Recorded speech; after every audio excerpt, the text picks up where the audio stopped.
Hey, what's up, Stoner fam? Welcome to another episode of the Cannabis Man podcast. Thank you for clicking on the show. I am your host, Don Kleppen. And I'm just about back to full health. I mentioned on the show last week that I had come down with sickness, and that sickness turned out to be COVID-19. It was my first bout with the virus. Gretchen, my fiance, has had it a couple of times now, so she was well experienced with it, but it was my first time with it, and I gotta say, losing the taste and smell was something that really messed with me, and it led to kind of an unfortunate happenstance, which I'll explain a little bit later in the show. I have the news joint wrap, though, ready to go. Some Illinois news stories regarding cannabis and some events coming up, talking about that on the wrap. The strain of the week is a little bit altered this week, and it has to do with those circumstances that I'll tell you about later. And a great interview for you. I'm speaking with Viktor Karpenko. He's the CEO and founder of MJ SEO, an agency that really has some great work going on. They're helping small businesses and larger ones too with their search results on the internet, and they're specifically and only focused on the cannabis industry. So they're helping people kind of stand out when you search things on Google or Bing or DuckDuckGo, whatever your search engine of choice is. We are a browser-based society now, and being able to have your business stand out from the competitors, from the crowd, when people are looking for services that you offer on whatever search engine they are, it's really important and advantageous to be able to stand out, and Viktor and his team at MJ SEO are helping everybody do that. So that conversation full of insight and information is on the back half of this episode as well. So let's get right into it on this 38th episode of the Cannabis Man podcast.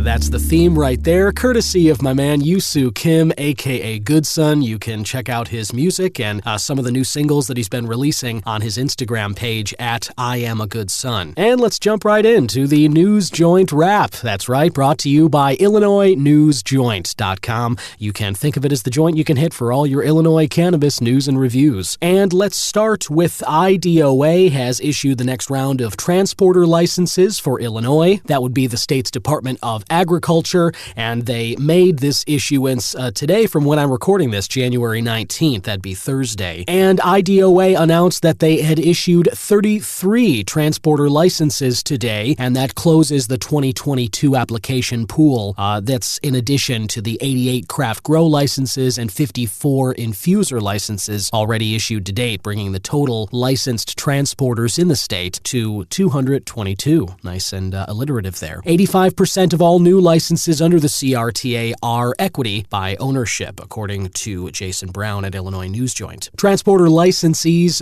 take cannabis and cannabis-infused products on behalf of other Illinois cannabis business establishments, but not directly to consumers. For instance, a craft grower would utilize a transport licensee to deliver products to a dispensary from where the product is grown and tested and made. The current list of licensees is available on IDOA's website. There's a link at IllinoisNewsJoint.com as well, and you can read some quotes there in the article from Governor J.B. Pritzker, as well as a department spokesperson. Moving on, Illinois' Department of Financial and Professional Regulation, IDFPR, has extended the social equity license application deadline, and they've now provided a flexible timeline, as well as other supplemental information for the next round of cannabis dispensary licenses in Illinois, starting at the end of this month, January. Earlier this week, IDFPR announced two key updates for the upcoming social equity criteria lottery for the next round of adult use cannabis dispensary licenses. First of which is the application deadline has been extended through Friday, March 3rd of 2023. This replaces the original Valentine's Day deadline, February 14th, and will give prospective applicants a total of 5 weeks to submit their application. That's a big bump up from the last couple of years. The window for applications will still be open on January 30th through the IDFPR online portal. That is when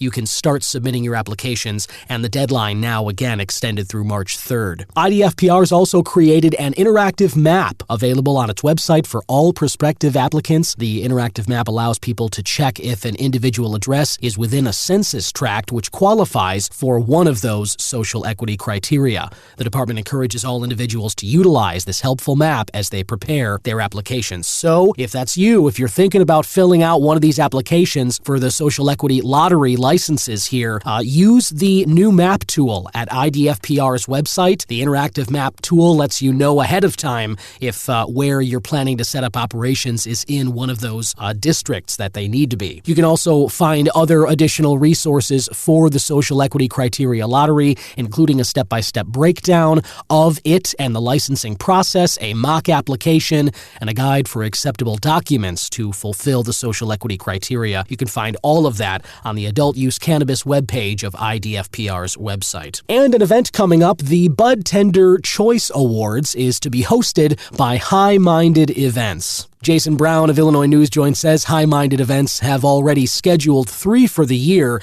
including the Bud Tender Choice Awards, which is set for next month. Owner and founder of High Minded Events, Phil Cooper, provides a series of sponsored and hosted events for cannabis professionals throughout the year. Cooper's inviting all Illinois dispensary bud tenders, employees, managers, owners, and license holders for cannabis to attend the Bud Tender Choice Awards February 23rd. The event is free, but it's not open to the public. You have to receive an invite to the Bud Tender Choice Awards, and you can do so logging into the Seed Talent platform to complete a Bud Tender's Choice Awards survey. Once that's completed, guests will be notified via email when event registration opens. Other high-minded events that Jason Brown notes scheduled for the cannabis industry this year include the annual Higher Love event June 1st and the Great Harvest event October 1st. And of course, you can find more information about all of those stories I mentioned, links to the web pages you'll need to get to if you want to buy tickets, register, or find out more. And you can do all of that at IllinoisNewsJoint.com. Okay, and now to share with you the little happenstance that kind of affected my strain of the week plans for this episode, as well as for my cannabis supply here. So as I mentioned at the top, my fiance Gretchen and I came down with COVID last week. My symptoms started Tuesday, and I just kind of thought it was regular sickness, but by the weekend we had both lost much of our taste and smell. And so then we tested and it came up positive, so we knew what it was. But a couple of days before we tested, I was, just kind of thought I had the flu or some other sickness, and I was utilizing cannabis to escape some of the unpleasantness of the symptoms. Just doesn't really alleviate any of the symptoms, but it makes you feel better about, everything. So I was utilizing it as I do when I'm sick and everything, and I found that I was not liking the taste or smell of this cannabis at all that I was trying to consume. Now, again, I didn't realize that my taste and smell had been totally messed up by COVID at this time, so I started looking at the packaging of this product, and the product, by the way, is Purple Trainwreck, and I got it from the Sunnyside in Wrigleyville. Mini Buds is the company. It's a venture between Illinois Grown Medicine and Forefront. And so I'm looking at this label of Purple Trainwreck of the Mini Buds here, and I noticed that, it was tested by ACT Labs. Harvest date is July 12th of 2022. Testing date August 3rd, and the package date is September 23rd. And I picked these up end of December, these Mini Buds, and I was kind of just, I'd been sitting on them. I had some other cannabis I was getting through, and so then once I started these, and again, I was intending to make these the strain of the week, I noticed that I did not at all care for the smell or taste. And when I looked at that harvest date, I kind of made the assumption that it was old, dried out, and problematic. and that the product was bad. And so what I did after reading that label was I dumped the contents of my grinder into the ashtray that I have nearby. I sort of made the assumption that it was bad, and that's why it was smelling and tasting so bad to me.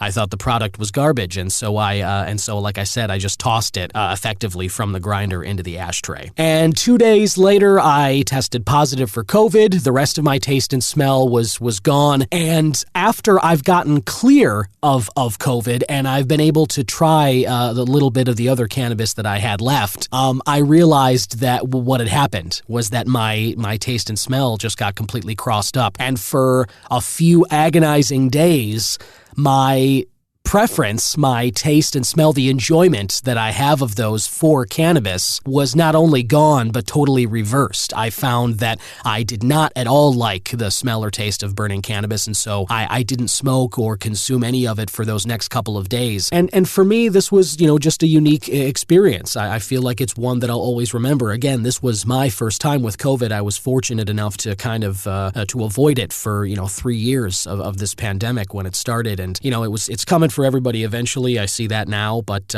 hopefully, if you're lucky enough to have not had it, and again, like my fiance's had it a few times, most people I know have had it at least once. So the experience of that taste and smell loss is kind of, I think, well established now for most people, but it wasn't for me. And what I found, with this whole thing and leaning on cannabis the way that I do, and having the wires crossed where now all of a sudden, this thing that I enjoy, this preference that I have, was completely flipped on its head, and not only was that preference gone, but a distaste was left in its place. And I just, I find that to be a very insidious and weird feature of the disease, but it is something that's out there now, and I just, I hope for everybody's health and happiness and whatnot. If you've been able to avoid it so far, I hope that continues for you. But let me tell you, it really did suck having that. I'm really glad to be free of it now. I'm recording this again January 19th, and this is the first day, about 10 days after my symptoms first showed themselves. This is the first day that I've woken up and really felt like myself and really felt symptom-free. So, and I, mostly I consider myself an otherwise pretty healthy person. So this really did knock me on my ass, and I'm vaccinated, and I do have to get my most up-to-date booster. I think just like the flu shots, it's just something we're going to have to do every year. But that was a lesson that definitely was learned from me this week. And the cost of that lesson was an ashtray full of purple Trainwreck mini buds here that I'm now unable to smoke, and I'm unfortunately going to have to wait until tomorrow or the next day to go to that dispensary and restock my supply. But that would have been my strain of the week. I will definitely try this again when I'm, not infirm, and I'll try and pass some judgment on it. But if you've tried out purple Trainwreck, whether it's from this mini buds maker or you've tried the strain in a different capacity, let me know. Just scroll down in the show notes and hit that question or comment link and let me know in the comments what you thought of purple Trainwreck. Listener, my next guest is a cannabis entrepreneur. He is the CEO and co-owner at MJ SEO Agency. It's a data-driven search engine optimization company focusing on clients in the cannabis niche specifically. He's got a lot of experience with that and is helping people who are creating new businesses grow their audiences, dominating Google searches and other search browsers, and growing cannabis projects faster. Listener, please welcome Viktor Karpenko. Welcome, Viktor. Hey, hello. How are you? Very well. Thank you so much for joining us this morning. Really appreciate it. Before we get started, whereabouts are you in the world right now? I'm in Florida currently. Florida, gotcha. Okay, yeah. And so I'm curious now. SEO agency, I mentioned search engine optimization. For anybody who's not familiar with this concept, can you sort of explain in layman's terms like what it is that you do and what your business is about? Yeah, sure. So SEO stands for search engine optimization, and it's basically like when you wanna find something in Google, you Google, right? Like you Google like best dispensary near me or like anything you want to Google. So, right. And it's two type of results. First, it's ads from Google, and second, it's organic results. So SEO, it's organic results without ads that are ranking on the first page. Got it. I see. So without those ads, you're saying this is like the top results when you Google something. Exactly. Okay, cool. And so now, obviously, there's a lot of excitement around the cannabis industry right now. There are lots, every day, just new products, new services that people are coming up with. And obviously, those brands are launching and they, can use help standing out from competitors and such. What was it about cannabis that sort of pulled your focus? What was it that inspired you about that? So we had a client, and we still have him, that wanted to start like a marketplace, so in this niche. And it was like from the research, like we went deeper, analyzed like marketplaces like Weedmaps, Leafly, and other and just did audit, set up a team, made some result, and from that we just realized that it's pretty cool niche, just because maybe main factor is no ads still, because it's federally still like you can't buy ads, right? Right. And when you can buy ads, like let's say for cannabis keyword terms, when you rank number one, so you get all the traffic.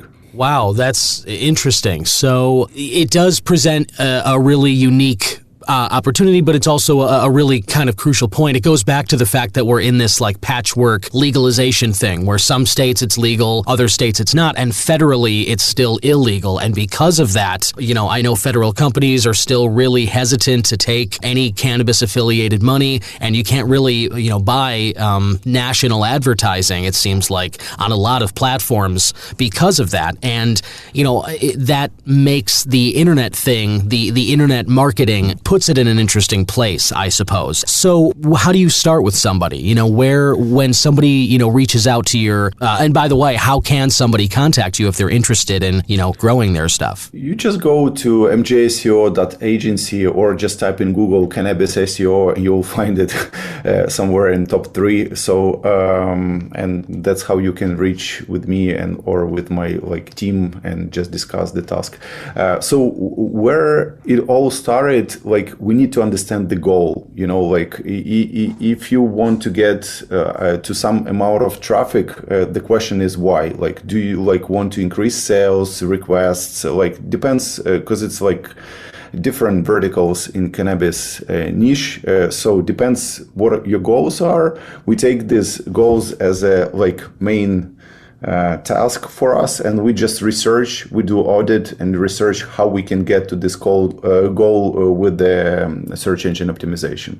Yeah, and then if everything looks okay, we start the process, starting promoting website, and in some time we can get those rankings. Gotcha. And that's very cool. I'm sure there's a lot of people who are, very interested in the concept. And, anybody, as I said, who's trying to grow a brand these days, you need that search engine optimization. Because, as you said, this is what we do now. When people are interested in something, you go right to Google or DuckDuckGo or whatever your browser of choice is, you're searching for it on the internet.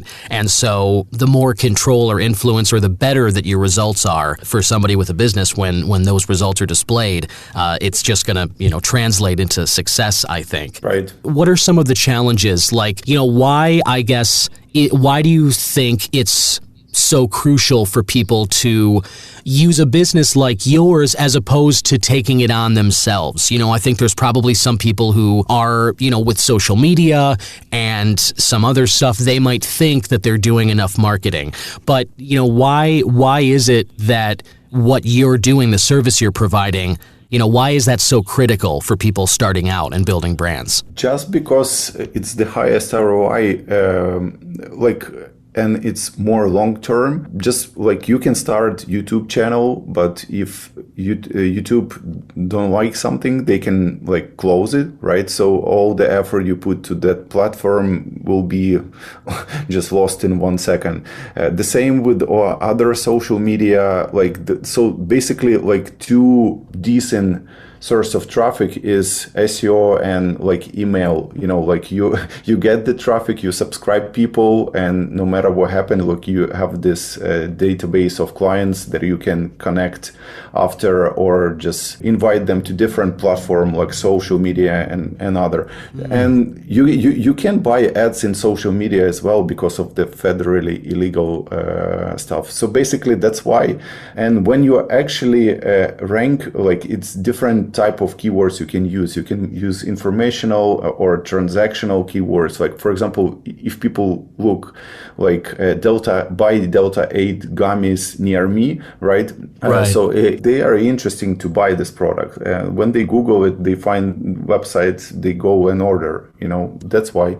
Right. And I totally get that. I mean, even just, doing the podcast, like I've had my posts banned on some social media platforms, not even selling anything, but just sort of releasing clips of the show. Certain keywords seem to trigger actions on different platforms. So I totally take your point on the fact that you can't really buy ads for social media with it because, again, we're still in this weird, murky place where it's federally illegal. And so there's a lot of companies just not touching it. I'm curious, Viktor, is cannabis something that you've used in the past, or do you, is it more of a professional thing, not so much a personal one? It's more professional, not personal one. I mean, totally. I've tried just to understand like what kind of experience, it brings to like when at one podcast I was talking about that, like how you can market as like some experience. Like for example, when you get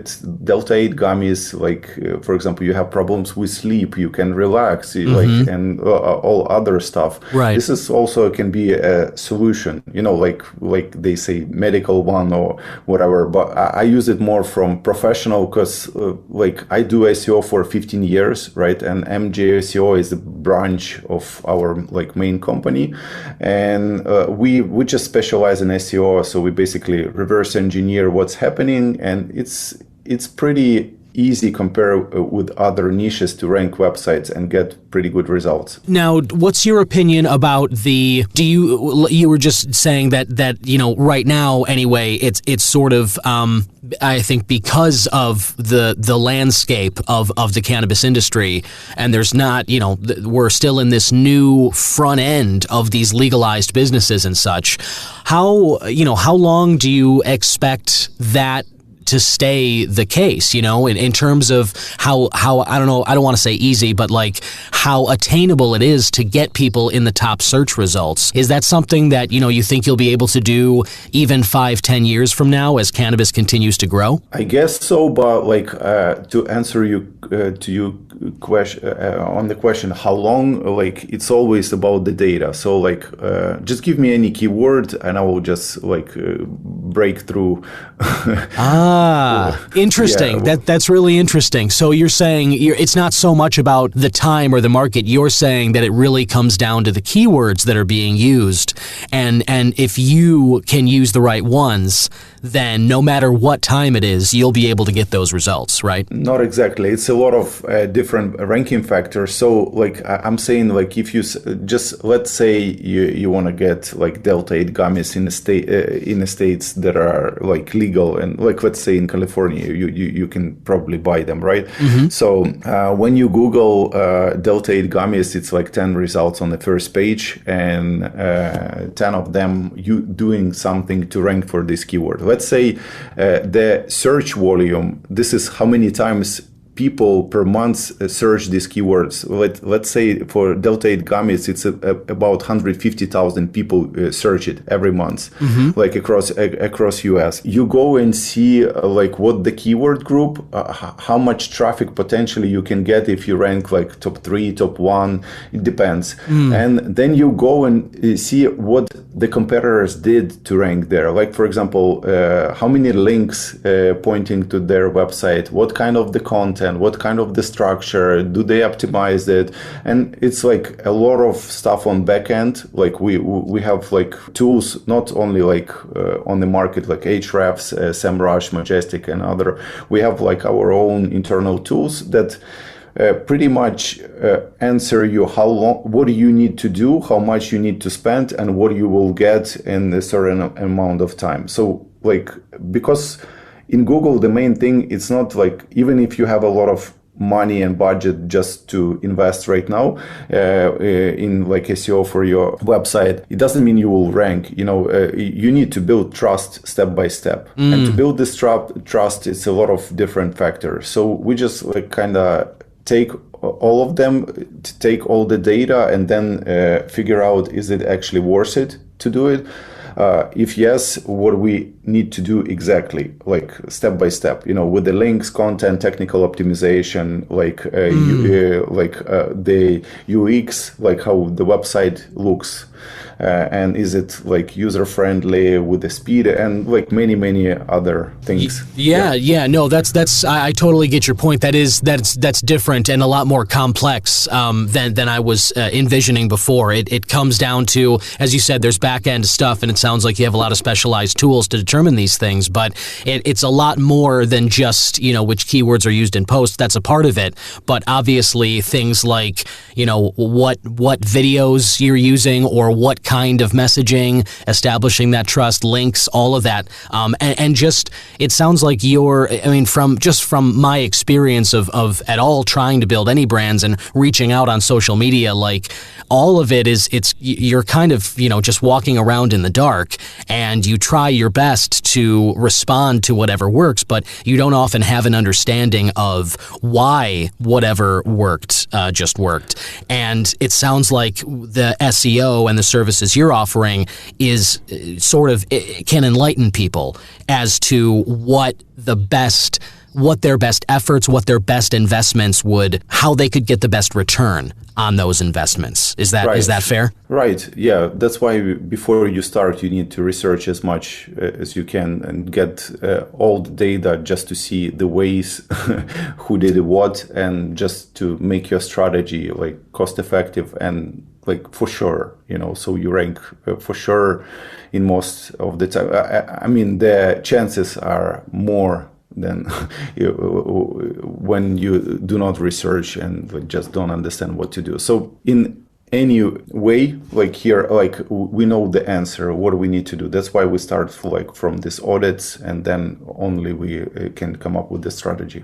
Yeah. Right. Yeah. And that definitely sounds very, very compelling, I think, to again, people who are trying to build a brand. And, as Viktor mentioned earlier, you can just Google MJ SEO agency, and that, makes sense as to, you'd be able to find Viktor that way, because he's the SEO guy, and obviously that he's going to get his links right at the top of those search results too. Viktor, I'm curious how does it work when a client does contact you and sort of you tell them about the services and whatnot, how long does the process take, let's say, for you to do the audit, and then what kind of, I guess you don't have to get into specifics if you don't want to, but more like, what sort of pricing, or like how long can they expect that to last, I guess, between you guys? Yeah. I will answer step by step. So, sure. How long does it take? It's usually like a discovery call with our like head of SEO, or like me, or like other team members, just to understand what's the goal and the task is. So it's like half an hour, like 1 hour. Then we propose to do an audit. Audit usually depends on the how big is the business, how big is the website, where you need to go, like how long you need to research. So usually it takes like from 1 to 2 to 3 weeks, depends on the size of the project. And then after this, like maximum 3 weeks, we come up with the strategy, what exactly we need to do. So and the price range also depends, it can be 2,000, 3,000 audit, or it can be like 10 or 15K, depends on the, like if this is the website like with maps and you want to like compete with them, I mean, right. Take it serious, because they spend like hundreds of $1,000s on SEO per month just to like get all this traffic or even more. And they have internal teams. So that's why you need to spend more time just to understand in what way you can go on the market, what keyword strategy to use, and like how to make it cost effective. Yeah. Right. And yeah, that makes sense to me. And I appreciate you kind of spelling it out like that, because it does, you mentioned those companies like Weedmaps and like Leafly and stuff. They obviously, I mean, as any big companies that are so consistently toward the top of search results, in Google and other browsers, they obviously spend a lot to maintain those positions. And that's part of, again, that is a return on the investment, because if you show up consistently toward the top of Google search results, it's going to translate into business over months and months. And that's the return on that investment you're talking about. It's worth it to spend money so that you're not kind of,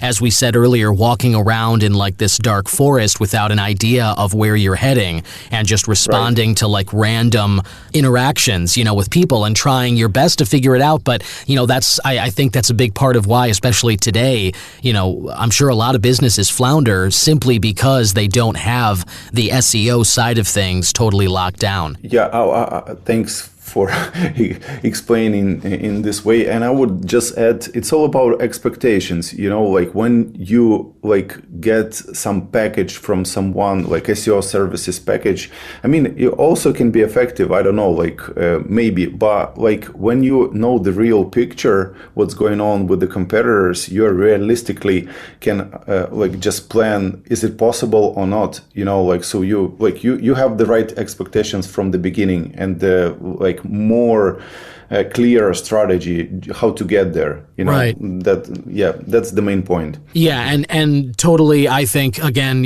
for people who are serious about building that and wanting to grow a business, I think it's that, as you just put it, managing the expectations and just kind of having like a clearer vision from the beginning of what kind of fight you're in for, or how realistic your goal is, or whatever.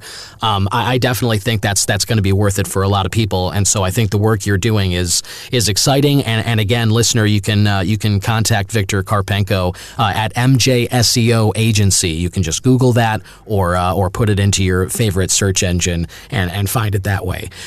Viktor, again, thanks for taking some time today. I like to wrap these things up by doing some quick hits questions, just kind of asking about your favorite stuff, foods and movies. Are you game? Good for this? Yeah, of course. All right, awesome. All right, first quick hit: morning bird or night owl? Morning bird. I start my calls like because we have like pretty big team, like up to 200 people. So I start like at 7 in the morning already. My calls, and I finish usually like 3-4 p.m. Yeah. Right on. Yeah, morning bird. I get it. And that's, I feel like, talking to people on the show, it's like when you got business or family. I mean, there's many reasons, I think, especially when you're trying to achieve something, or like just get things going. Getting up early in the morning's a good way to do it.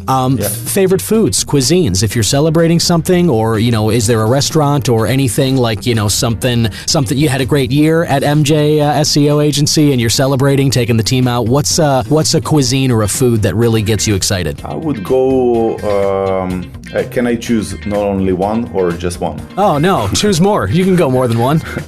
Okay, so just as like number one, it's Italian, second, it's Indian, third is Mexican, and probably fourth, it's like sushi, Japanese, and something like this. Man, that's really, it's really funny. I think that's awesome. I think you're the first person that's had multiple responses, but I find it so interesting that, that SEO is, and search rankings are like your business, and you have your favorite foods like just ranked, perfectly there.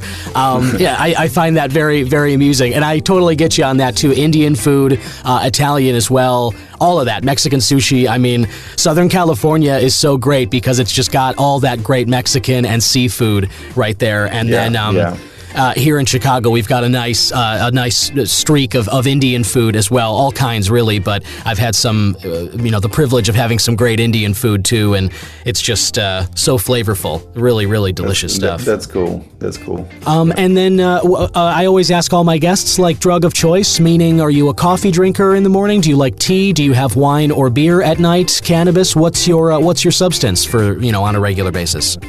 Coffee for sure, every day.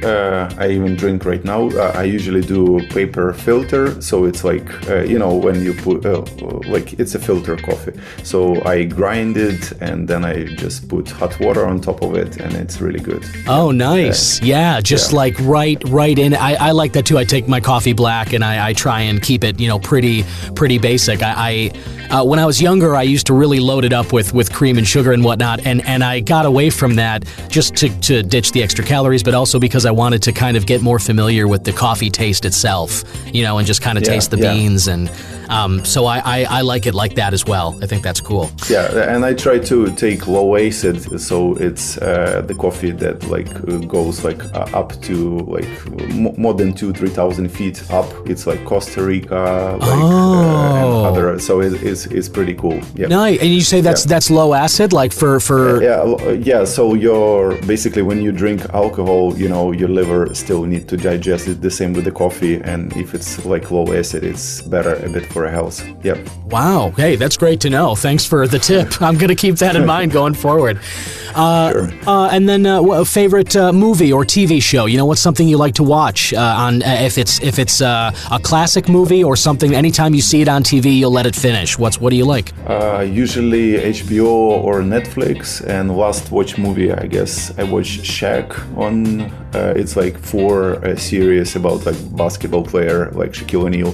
Oh, and, Shaq, yeah. Yeah, it's currently it's they have 4 series. Before it was every Wednesday, at night. Okay. Yeah, and the last one I watched also, I guess, on HBO or I don't exactly remember where it's about Richard Branson. Virgin. The Virgin mogul guy. Yeah, for sure. So so you're into documentaries and stuff like that. Yeah, that Shaq one I've seen a lot about. I'll have to check that one out. Yeah. So and sometimes shows like Trevor Noah or other just when you eat or whatever, just listen something. Yeah. Totally. Yeah, I get that for sure. And then finally, I guess I'll go with sports. Are you big into any kind of sports watching? Any team in particular? What kind of sports you like to throw on?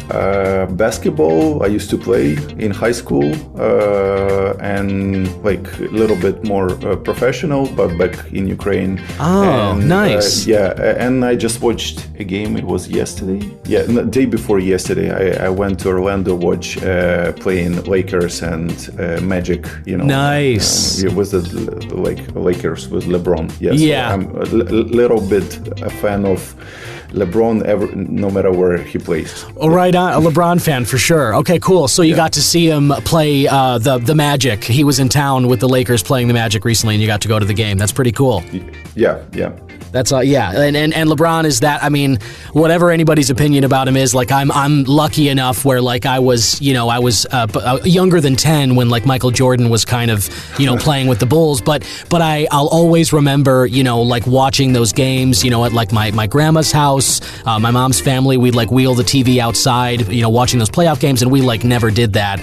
And I just I have memories of those Jordan games, and people always love to do the comparisons of who's greater from the sports ages, which is a foolish comparison. But no matter what, LeBron is on that level of Tom Brady, of Jordan. The guys that can achieve championships over the course of seasons, history remembers those guys, and you got to respect them.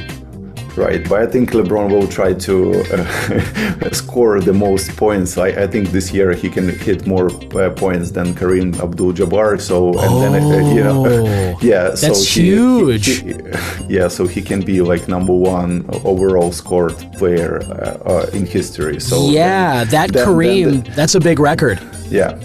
Cool, man. Yeah, well, right on. Hey, I think he definitely has a chance to get it, and that's probably, I'm sure a big part of, what keeps him going and stuff, and I would not bet against the guy. I'm sure he will take that over at some point in the near future. Right, but I also like MJ, and Michael Jordan is really good. So like I'm not between like who is better or like they both like really good. Yeah, exactly, of course. And I mean, ultimately, like, people love to argue about that stuff, but it's like they play sports and sports are supposed to be entertaining. And so those guys, both of them, entertained us a lot for many years. Like, that's that. If you break it down, they both contributed something, and they should be respected for that, I think. Yeah, for sure. And I respect you, Viktor Karpenko, for what you're doing at MJ SEO Agency. I think you're helping people and people who are involved in the cannabis industry. I think it's a very exciting time, and there's some great people who are,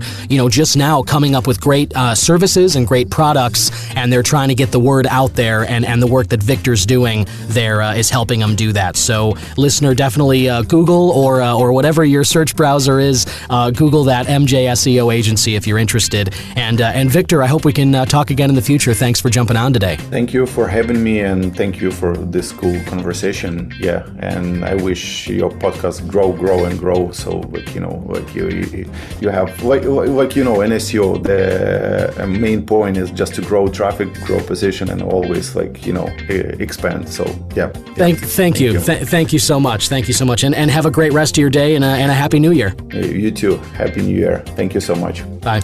Bye. And there you have it, listener. If you'd like to find out more about what Viktor and his team do, or if you're interested in their services, you can go to mjseo.agency, or just use your favorite search browser and type in MJ SEO Agency, and it should get you right to the site.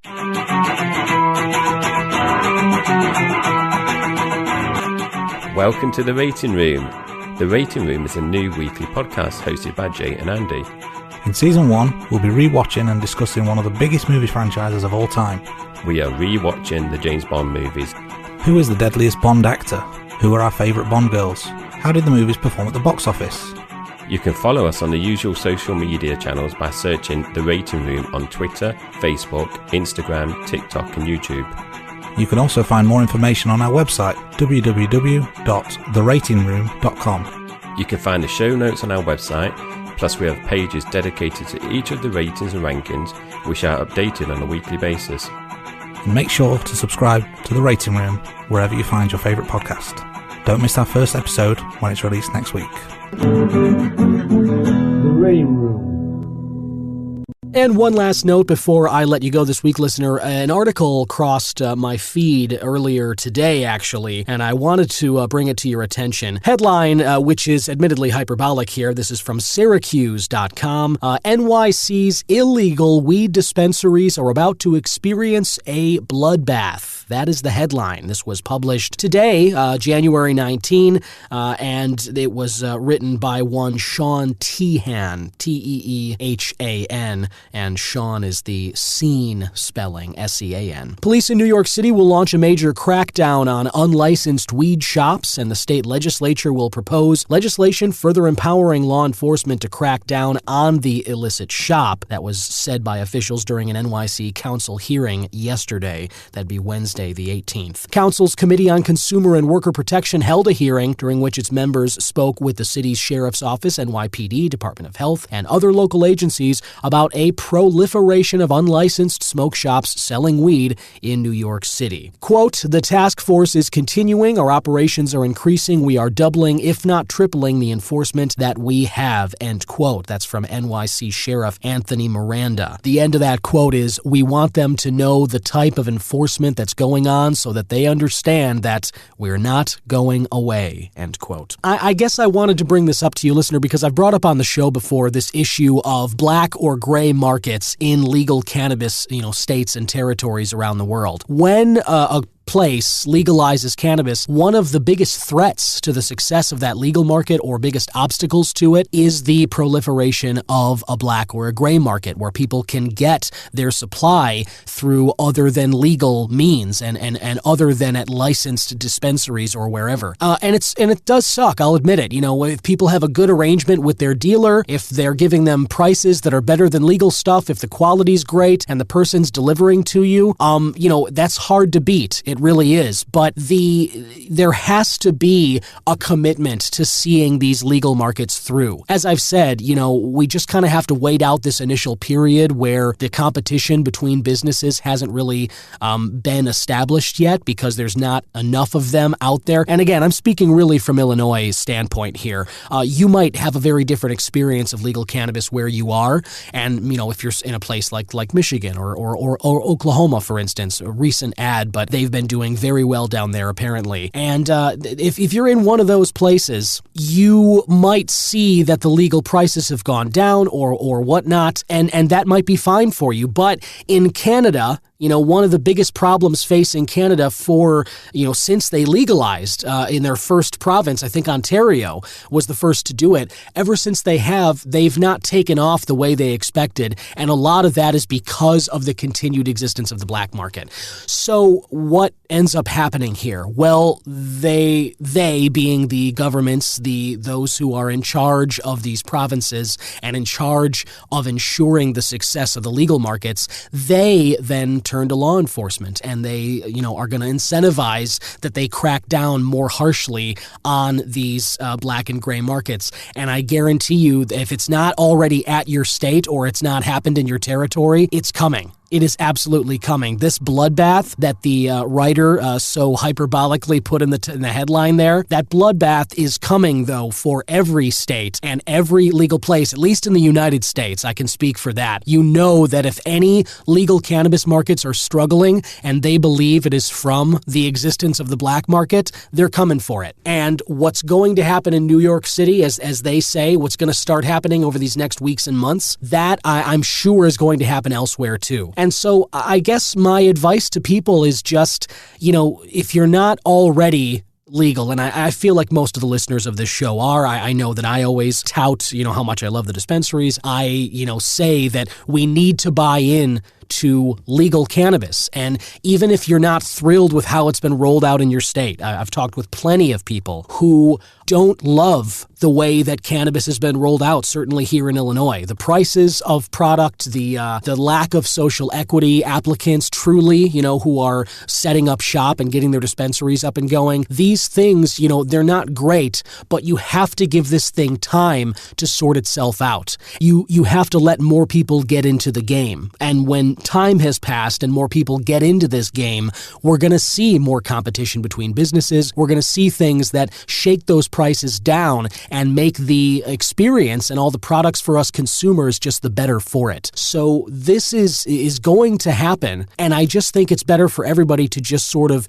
grit your teeth, get a medical card, grow your own if you're, in need of that kind of supply and stuff, and that's why you hate the price point. But if you can, just grit it out and stomach the legal cannabis, because we all of us, I think, want this to succeed. We do not want to go back to the days of reefer madness, of just blanket illegal weed, and you had to rely on whatever dealer or whatever third-party person that, was your hookup at the time. I definitely don't want to go back to that. Speaking just for myself, I do not want to go back to that. And I think that the best way that we can ensure the success of legal cannabis is to buy into it. Don't support the companies that are doing shady stuff. Support the ones that are doing great and that you want to continue, and vote with your dollars. And those will be alive and strong and well, and you'll be able to pick up your products and anything you want from them in the meantime going forward. And that is the society that I want to live in. I don't want to go back to one where we all have to pretend like like cannabis is some evil thing and that, nobody on the up and up would ever be doing that. Anyway, that was my thought on that. If you have any thoughts on it, go ahead and scroll down, hit the question or comments link, and let me know. Or if you've got any question that you'd like to ask having to do with cannabis or about my opinions on the matter, always happy to talk with you about it. And I look forward to bringing you another great episode, hopefully next week, with another interview and some news stories, events, and just chronicling this great change as cannabis moves like a wave, a green wave, across the United States and the world on the Cannabis Man podcast. Bye-bye.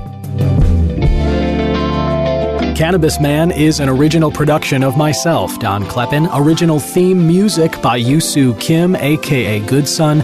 Other music by Pat Perez, and logo designed by Vorbroker Media. If you like the show, please rate, review, subscribe, and share whenever you can.